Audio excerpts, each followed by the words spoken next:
શ્વેત ધૂણો અને જોઈ શકો છો તમે ડમરૂના દર્શન કર્યા છો, કમંડળ અને એક જય ગિરનારી. હરિ ઓમ. આદેશ આદેશ સિદ્ધો શ્રી શંભુ પંચદશ નામ જૂના અખાડા મહંત હરિભારતી ગુરુ બ્રહ્મલીન સુખદેવ ભારતી બાપુ જો આ હાવજ હમોજ બોલે છે અત્યારે તમે સાંભળી રહ્યા છો જંગલની વચમાં ગાવું ને પણ હાજે 5 વાગે. જય શ્રી રામ મિત્રો. હાલ અત્યારે હું તમને દર્શન કરાવવા જઈ રહ્યો છું શ્રી ગુરુ દત્ત ભગવાનના એક પ્રાચીન ધૂણો અને શ્રી મહાદેવની એક આવી સુંદર મજાની શિવાલય. અને હા મિત્રો, ન્યાના મહંત શ્રી હરિભારતીજી બાપુ બિરાજમાન. હા મિત્રો, આ જગ્યા આવેલી છે મહુવાથી માત્ર 10 થી 11 કિલોમીટરની રેન્જમાં, જે અખ્તરિયા ગામ. અને હા મિત્રો, તે અખ્તરિયા ગામમાં આવેલી કૈલાશ ટેકરી, અને એ કૈલાશ ટેકરીમાં આવેલું શ્રી રામધાર એટલે ગુરુ દત્ત ભગવાનનું આશ્રમ. અને હા મિત્રો, ચાલો તમે આશ્રમમાં જાઉં, તમને દર્શન કરાવું. જય શ્રી રામ. જય શ્રી રામ. જય હનુમાનજી મહારાજ. મહાદેવ હર. આદેશ ગિરનારી. તો હાલ મિત્રો, અત્યારે આપણે મહુવાથી નજદીક માનો કે 8 કિલોમીટરની રેન્જમાં આવેલું અખ્તરિયા ગામ, ને અખ્તરિયામાં આવેલી એક રામધાર અને એક આવું એક જોરદાર ગિરનારી આશ્રમ, એટલે હરિદાસ બાપુનું કાંઈ ઘટે નહીં. અહીં એક આશ્રમ અને અહીંના મહંત શ્રી હરિભારતી બાપુ નામ છે, હવે બહુ ખ્યાલ નહીં, પણ હું આગળ તમને દર્શન કરાવું. બરોબર, બાપુ 5 મિનિટ જ બેઠા છે, બાપુનું નામ બહુ યાદ છે નહીં, પણ ચાલો અત્યારમાં હું તમને આશ્રમના દર્શન કરાવું. એક પ્રાચીન ધૂણો, એક કાંઈ ઘટે નહીં એ હું તમને દર્શન કરાવું. મહાદેવ શિવલિંગના હું તમને દર્શન કરાવીશ. બન્યા રહો મારા વિડીયોમાં. ચાલો ત્યારે જય શ્રી રામ મિત્રો. અત્યારે આપણે ગિરનારી આશ્રમના પ્રવેશ ગેટ દ્વારથી જોઈ શકો તો તમે નીકળ્યા છીએ હળવળું. અત્યારે હું તમને આ આશ્રમનું આખું લોકેશન બતાવીશ, હું આ આશ્રમના તમને દર્શન કરાવીશ. એક જોરદાર નજારો, એક દરિયાના કિનારે, માત્ર દરિયો અહીંથી 2 થી 2.5 કિલોમીટરની રેન્જમાં કે કિલોમીટરની રેન્જમાં આવેલો. બહુ આપણને ખ્યાલ નહીં કાંઈ. જોઈ શકો તો અહીંના વૃક્ષ, અહીંના એક માહોલ, અહીંનો એક કાંઈ ઘટે નહીં બાપુ એક સ્વાભાવિક કાંઈ ઘટે નહીં. જોઈ શકો છો તમે આવું એક સુંદર મજાનું જોઈ શકો બાપુ. અહીંયા ઘણા પણ વૃક્ષો આવેલા છે. અને અમારે રાજુભાઈ અમારી સાથે. રાજુભાઈ જય ગિરનારી. જોઈ શકો છો મિત્રો, આ છે આપણી આદેશ ગિરનારી, સીધો આદેશ. જોઈ શકો છો તમે. અને અત્યારે હું તમને દર્શન કરાવવા જઈ રહ્યો છું શ્રી એક એવો પ્રાચીન ધૂણો અને એવા એક મહંત, અહીંના કાંઈ ઘટે નહીં. જોઈ શકો છો તમે મિત્રો. અંદર બહાર તો કેટલી આમ હતું, બાકી જો અંદર તમે જાઓ એન્ટર થાવ ને એટલે તમને આમ પ્રકૃતિનો થોડોક અંદાજ આવે છે. જોઈ શકો છો તમે આવું એક પ્રકૃતિના ખોળામાં કાંઈ ઘટે નહીં મળશે. બરોબર, જોરદાર, કાંઈ ઘટે નહીં. આમ જોઈ શકો તમે. હું અહીંના તમને દર્શન કરવા મિત્રો આશ્રમની અંદર ગળતા પહેલાં, પ્રવેશ થતા પહેલાં તમને શ્રી મહાદેવના દર્શન કરવા મળશે. જોઈ શકો છો તમે. જય મહાદેવ ભોળિયાનાથ શિવશંકર મહાદેવ કૈલાસપતિ મહાદેવ. ઓમ નમઃ શિવાય. ઓમ નમઃ શિવાય. ઓમ નમઃ શિવાય. ઓમ નમઃ. ઓમ ત્ર્યંબકમ યદામહિ સુગંધિ પુષ્ટિવર્ધનમ ઉર્વારુકમેવ બંધના મૃત્યુર્મોક્ષયમ અમૃતા. જોઈ શકો છો તમે પાછળમાં હમિયામાં આવો એક સુંદર મજાનો ફોટો, શંખ અને ગાયકનો કેટલો અને એવું વસ્તુ રાખેલ છે. જોઈ શકો તમે હનુમાનજી મહારાજની આવી એક પ્રતિમા, ગણપતિ દાદાની, અને આયા મહાદેવની શિવલિંગ જેવું કાંઈ અનોખું લાગે છે. જોઈ શકો છો તમને આયા કાંઈ ઘટે નહીં મિત્રો. એક નાની એવી મઢીમાં ભડકા પડે એવું કાંઈ જોરદાર અહીંનો એક પ્રકૃતિના ખોળામાં કાંઈ ઘટે નહીં મિત્રો. ચાલો તમને અત્યારે મહાદેવના દર્શન કરાવ્યા બાદ અહીંના હરિરામજી બાપુ આપણે સામે બેઠા છે. જો કે પછી આપણે એના પણ હું તમને દર્શન કરાવી. જોઈ શકો તો તમે આવો પાણીની પણ બધી સુવિધા રાખેલી છે. અને અત્યારે હાલ મિત્રો હું તમને ગુરુદત્ત ભગવાનના અને શ્રી એવો પ્રાચીન ધૂણો, એક ચેતન ધૂણાના હું તમને દર્શન કરાવજો. જોઈ શકો છો તમે અત્યારે આવ્યા હરિભારતીજી બાપુના અહીંયા બે બાજુ આવા એક સુંદર મજાના ફોટા અને આવું એક સુંદર મજાના 2 વૃક્ષ વાવેલા છે, એના પણ તમે દર્શન કરી જશો. જય મહાદેવ ભોળિયાનાથ શિવશંકર મહાદેવ. જોઈ શકો છો મિત્રો તમે આવું એક સુંદર મજાનું સાઈડમાં 2 બાજુ ફોટા રાખેલા છે, એ હું તમને પછી દર્શન કરાવી. પણ પહેલાં હું તમને પ્રાચીન ધૂણાના દર્શન કરાવું. 1 મિનિટ બાપુ અંદર વાંધો ને. જોઈ શકો છો મિત્રો, બાપુને કીધું કે બાપુ અંદર પ્રાચીન ધૂણાના દર્શન કરાવું કે કાંઈ વાંધો. જોઈ શકો છો તમે આવો એક શ્વેત ધૂણો, અને જોઈ શકો છો તમે ડમરૂના દર્શન કરી રહ્યા છો, કમંડળ અને એક જોરદાર ભાલો એના પણ તમે દર્શન કરી રહ્યા છો.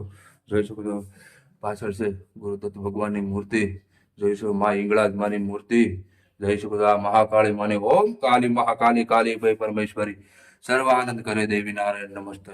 જોઈ શકો છો મિત્રો અહીંયા પણ ઘણા દેવી દેવતા સાધુ સંતોના અહીંયા ફોટા રાખવામાં આવેલા છે. જોઈ શકો તમે એક હનુમાનજી મહારાજનું એક સુંદર મજાનું એક ચિત્ર દોરેલું છે, એના પણ તમે દર્શન કર્યા. જોઈ શકો તમે કાળ ભૈરવ દાદા આવું એક સુંદર મજાનું બાપુ આ અંદર રૂમમાં આવ્યા એટલે મંદિરમાં એટલે કાંઈ ઘટે નહીં. જોઈ શકો છો તમે ગણપતિ દાદાનો ફોટો, મહાદેવ ભોળિયાનાથનો, ગુરુદત્ત ભગવાનના, અને જોઈ શકો છો તમને અહીંના કોઈ મહંત પહેલાના લાગે છે એના પણ તમે દર્શન કર્યા છો. જોઈ શકો છો તમે કહે છે કે આ બાપુને આ નાના નાના મીંદડા બહુ ગમે છે, એવી વાત આપણે સાંભળી છે. એટલે આશ્રમે જોઈ શકો છો તમે આવું એક પ્રકૃતિના ખોળામાં આવેલું આ એક જોરદાર અનોખું આશ્રમ બાપુ અત્યારે આપણે આવ્યા છીએ અને કાંઈ ઘટતું નથી એવા પણ તમે દર્શન કર્યા જોઈ શકો છો તમે. અને હા મિત્રો અત્યારે આપણે એક ચેતન ભણાના દર્શન કરાવ્યા છે તમને, અને ગુરુ દત્તાત્રેય ભગવાનના દર્શન કરાવ્યા, ગણપતિ દાદાના દર્શન કરાવ્યા અને હનુમાનજી મહારાજના દર્શન કરાવ્યા બાદ ત્યારે આપણે મંદિરની બહારનો હું તમને નજારો આવો એક સુંદર મજાનો દેખાડ દઉં. જોઈ શકો છો તમે અહીંયા ઘણા પણ બાપુના ફોટા પણ રાખવામાં આવેલા છે, અને જોઈ શકો છો તમે જ્યારે શૈલેષ બાપુ અહીંયા જેથી સપ્તાહ હોય છે તે દિન આ બધા ફોટા છે. જોઈ શકો છો તમે આવું એક ઘણા સાધુ સંતો મહંતોના આવા પણ પુષ્કળ ફોટા અહીંયા રાખવામાં આવેલા છે. જોઈ શકો છો તમે કાંઈ ઘટે નહીં. અને બાપુ એની સાઈડમાં અહીંયા જોઈ શકો છો તમે ઘણા પણ બાપુના ફોટા અહીંયા રાખવામાં આવેલા છે, એના પણ તમે દર્શન કરી રહ્યા છો મિત્રો. જોઈ શકો છો તમે એક જોરદાર નજારો કાંઈ ઘટે નહીં. જો મિત્રો જ્યારે તમે મોવાની બાજુમાં અખ્તરિયાની બાજુમાં આવેલું છે આ રામધાર, અને રામધારમાં આવેલું આ એક ગિરનારી આશ્રમ, એના પર તમે દર્શન નો લાવો જરૂર લેશો. જોઈ શકો છો તમે આ એક ધજા સ્તંભ છે એના પર તમે દર્શન કરી રહ્યા છો. અને હા મિત્રો અહીંના મહંત, અહીંના ગાદીપતિ શ્રી આપણે મહંત શ્રી હરિભારતીજી બાપુ બિરાજમાન છે, કાંઈ ઘટે નહીં બાપુ. જોઈ શકો છો. અને અત્યારે હું તમને મંદિરનો બધો ફરતો બહારનો નજારો બધો બતાવું. જોઈ શકો છો તમે આ પહેલાંનો અહીંયા ભાગવત સપ્તાહનું આયોજન હતું આપણે શૈલેષ બાપુનું, એ પણ તમે જોઈ શકો છો. તો આ છે ગિરનારી બાપુનો એક સુંદર મજાનો આશ્રમ. જોઈ શકો છો તમે આવું એક ઘેર ઘોર ફરતી જંગલને વશમાં આવેલું આ એક જોરદાર આશ્રમ. ચાલો અત્યારે હું તમને શ્રી હરિભારતીજી બાપુના દર્શન કરાવવા જઈ રહ્યો છું. આપણે અહીંયા બેઠા છે એ હરિભારતીજી બાપુ છે, અને કોઈ સાધુ સંતો અહીંયા પણ પધારેલા છે. બાપુ આદેશ જય ગિરનારી, હરિ ઓમ આદેશ, આદેશ સિદ્ધો આદેશ, જય ગિરનારી. અત્યારે મેં તમને સાધુ સંતોના મેં તમને દર્શન કર્યા બાદ આ એક બાપુની એક રૂમ એના પણ હું તમને દર્શન કરાવું. જોઈ શકો તમે અહીંયા લાગે છે કે ગા બાંધવાનું ને એવું બધું અહીંયા રાખવામાં આવેલું છે. અને હા મિત્રો બીજી વાત કે અત્યારે આપણે જે આશ્રમમાં વૃક્ષ આવેલા છે એના પણ હું તમને દર્શન કરાવવા જઈ રહ્યો છું.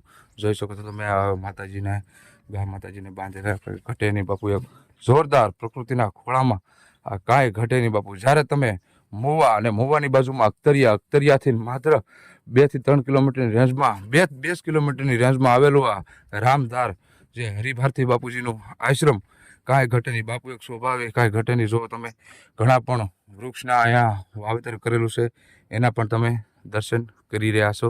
જોઈ શકો છો તમે આવું એક સુંદર મજાનું કે કાંઈ ઘટે નહીં. ચાલો ત્યારે હવે આ આશ્રમ વિશે જો બાપુ આપણને કાંઈ જણાવે તો જાણશું, કેમ કે સાધુ સંતો મહેમાન આવ્યા છે એટલે આપણને કાંઈ આપણે એની સાથે વાત કરીશું. તો હું તમને વાત કરાવીશ આ આશ્રમ વિશે, આ જગ્યા વિશે અને બાપુની જીવન લીલા વિશે. ચાલો ત્યારે જય શ્રી રામ, જય ગિરનારી, આદેશ શ્રી રામ, જય હનુમાનજી મહારાજ, મહાદેવ, આદેશ ગિરનારી. તો અત્યારે હાલ મિત્રો અમે અખ્તરિયાની બાજુમાં આવેલું એક રામધાર, અને રામધારમાં આવેલું આ ગિરનારી આશ્રમ, અને ગિરનારી આશ્રમમાં બિરાજમાન શ્રી હરિભારતીજી બાપુની પાસે ત્યારે આપણે બેઠા છીએ. તો બાપુ પાસે આશ્રમ વિશે, આ જગ્યા વિશે થોડુંક જાણશું. બાપુ આદેશ ગિરનારી આ આશ્રમ વિશે થોડુંક અમારા દર્શક મિત્રોને જણાવો થોડુંક. ઓમ નમો નારાયણ, જય ગિરનારી, આદેશ આદેશ.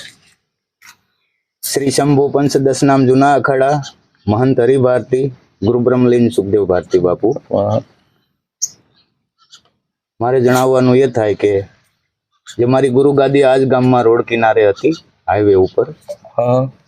ત્યાં રોડમાંથી રોડમાં જવાથી ગામ લોકોએ સહમતથી મને આ 5-6 વર્ષ થયા બોલે બાપુ આશ્રમ બનાવો, ગુરુદત્ત આશ્રમ. અને 5-6 વર્ષમાં આ પ્રકૃતિને ખોળે આ તમને જે બધો નજારો દેખાય પ્રકૃતિનો, વાહ બાપુ વાહ. પ્રકૃતિ તો એક એવી વસ્તુ છે કે બાપથી મોટો બાપ કોઈ છુપાઈને બેઠો હોય અને એ પૂરું બ્રહ્માંડનું સંચાલન કરતો હોય. આદેશ ઈશ્વરની ગતિને આજ્ઞાના પેટમાં બધી. તો પ્રકૃતિ એટલે 21 લાખ વાર ઝાડમાં, 21 લાખ વાર ઓરમાં, 21 લાખ વાર અંડજમાં, 21 લાખ વાર જળચરમાં, 21 દુ 42 દુ 84 લાખ યોની. જે આપણા ગઢિયાઓ 4 આંગળી ચીંધીને કહેતા બેટા આ મનુષ્ય દેહમાંથી સૂતો તો 4 ખાણીમાં જાય છે. આ મેં તમને 21 લાખની ગણતરી સાથે બતાવી દીધું. 21 દુ 42 દુ 84 લક્ષ યોની આત્માને ઓળખ્યા વિના ન મતે. એટલે હું મારા શિષ્ય રામ ભારતી અહીંયા પ્રકૃતિને ખોળે જે આ પશુ પક્ષી આ પ્રકૃતિની હર કોઈ ઇન્સાનને જરૂર પડે છે. પ્રકૃતિ જ આપણે છીએ કે ઈશ્વરની પરમેશ્વરી, વિશ્વંભરી, માં પૃથ્વી, માં પ્રકૃતિ, રચનાત્મક પરમાત્મા અવિનાશી એવી ચીજ છે, એનો કોઈ દિવસ વિનાશ નહીં. એટલે આવું એક જંગલમાં આશ્રમ લઈ અને ગુરુ શિષ્ય બેઠા છીએ. અખાડા દ્વારાના સાધુ છીએ. 2 ગા છે, પ્રાચીન દત્ત ધૂણો છે. સેવા પૂજા નિત્યક્રમ કરીએ છીએ હવાર બપોર સાંજ. અને આ પ્રકૃતિને જીવાડવા માટે પણ ઘણી મદદની જરૂર પડે છે. તો આપ સૌને જો આ હાવજ હમોજ બોલે છે અત્યારે તમે સાંભળી રહ્યા છો જંગલની વચમાં. ગાઉને પણ સાંજે 5 વાગે પૂરી દેવાની. આજે બતાવ્યું કૂતરાઓને પણ સાંજે અંદર લઈ લેવાના. બહુ સાવચેતથી રહેવાનું. હાવજો બાપા આવી જાય તો ઉઠો છે અત્યારે. હમણાં જ ભૂખ્યા. બીજી વાર મેં કીધું બીજી વાર દિવસે આ એક પ્રકૃતિના ખોળામાં અત્યારે જ હાવજ ને આવો એક અવાજ આવ્યો, આવો એક નજારો આવ્યો કે બાપુ કાંઈ ઘટે નહીં બાપુ. એની વચમાં આ સમયમાં પ્રકૃતિને ખોળે રહેવું એટલી દોડધામ, વાહ ભાઈ વાહ, આટલી વિકાસ, જો સુવિધાઓના એટલા ખટારા ભરીને મનુષ્યને ઠાલવી દીધા. પણ જે અંતર આત્માની શાંતિ છે ને એ પ્રકૃતિને ખોળે છે. એટલે આપ કવિ આશ્રમના દર્શન કરવા, દર્શન કરવા અવશ્ય પધારજો અને આપ પ્રકૃતિને ખોળે પણ આનંદ લઈ શકો છો. ઓમ નમો નારાયણ, જય ગિરનારી. આદેશ. તો મિત્રો આપણને હરિભારતીજી બાપુએ બહુ સારો સત્સંગ કર્યો છે. અને મિત્રો જ્યારે પણ તમે મોવા હો એટલે મોવાથી હનુમત વાળા રોડે જે આપણે રાજુલા હાઈવે ને, આ રાજુલા હાઈવે ઉપર આવેલું એક અખ્તરિયા ગામ, અને અખ્તરિયા ગામની અંદર આવેલું આ એક ગિરનારી આશ્રમ. અવશ્ય બાપુની મુલાકાત લેજો, આ પ્રકૃતિનો આનંદ લેજો. ચાલો તારે જય શ્રી રામ, જય હનુમાનજી મહારાજ. આદેશ. ગિરનારી ખુશ રહો. આદેશ.